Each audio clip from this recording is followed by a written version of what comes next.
We are deeply privileged today to have with us three amazing, eclectic mix of guests.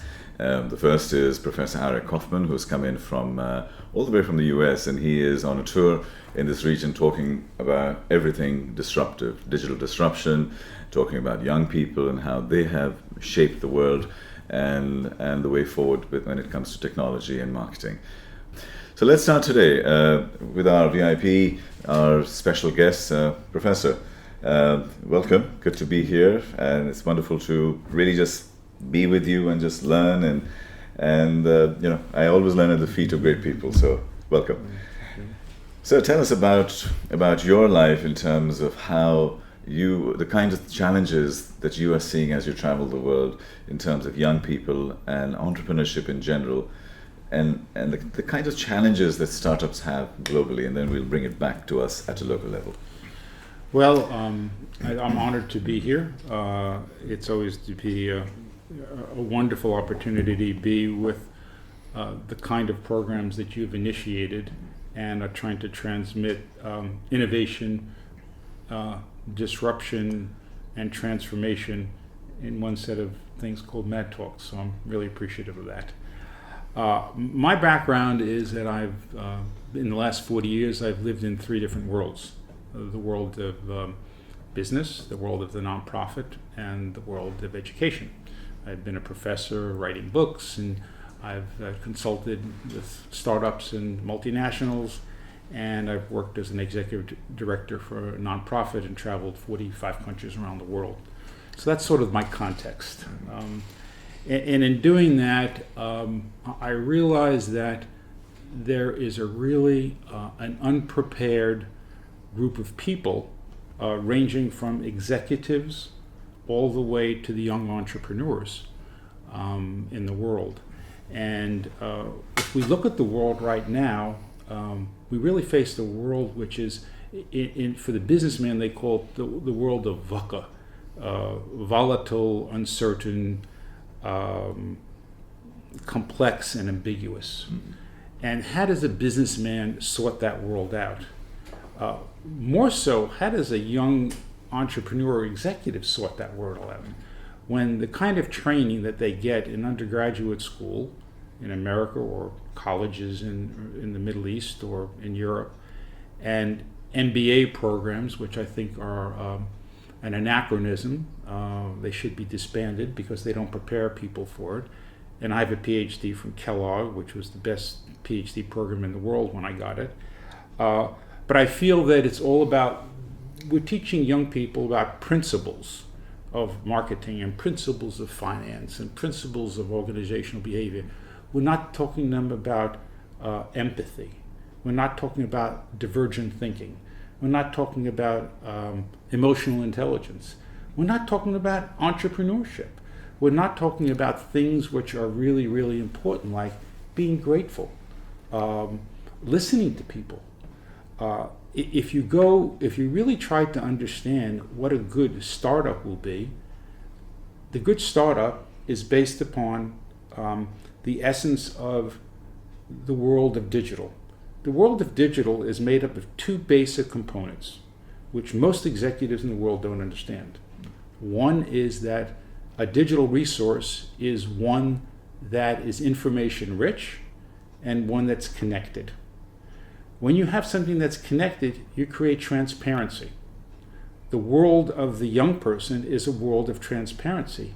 The world of the traditional business person is a world of covetousness and control. So you have right away a disparity.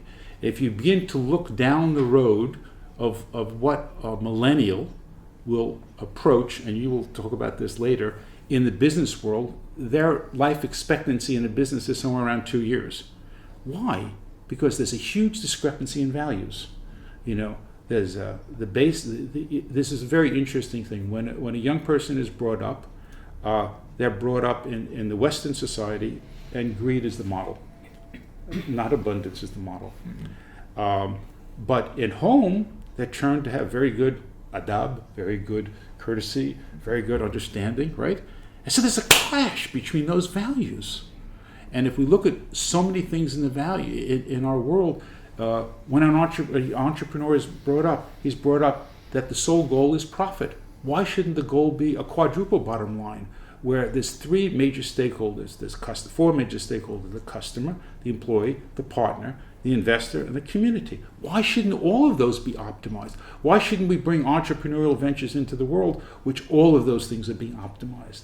So there's a disconnect, and young people are using their knowledge and their experience in the digital world to create new kinds of enterprises, which happen to be extremely disruptive. And you look at some of the enterprises. What is Uber? What is Uber?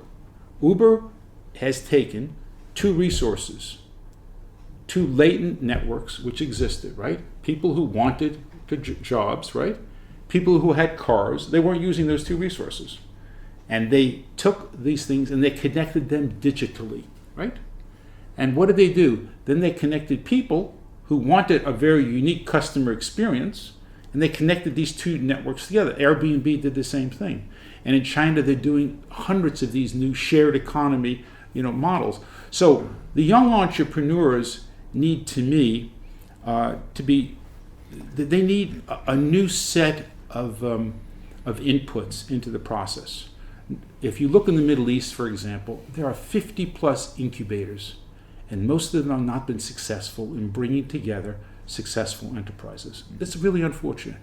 Tarek has told me that billions of dollars have been spent in the Gulf countries. Yeah. And we'll get back to that, and we'll start drilling deeper. Part of my thesis, and maybe you can comment on that, is that if you do a 2-year MBA program or a 3-year degree program, you should sort of study for about a year, and then the next 2 years you tinker, you practice, you screw up, you set up companies, you fall over in a safe space. So by the time you actually come into business life, you are ready to cope with business life, as opposed to come into business life and use the business life to learn and to make mistakes. I think you can start making those mistakes earlier. Professor, if you want to answer that question, but I had a follow-on question, but please. But I think this is a really, really important point right here. And I see both points of view. And I think it really is about what you're preparing for.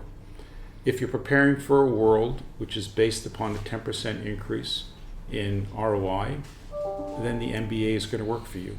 If you're trying to work in a world of exponential change, which is a 10x world, which is the world of the next 5 years, where in 5 years 20% of the jobs, the jobs we're training people for right now don't even exist. So they need a mindset which is agile and flexible. They need to have values like empathy.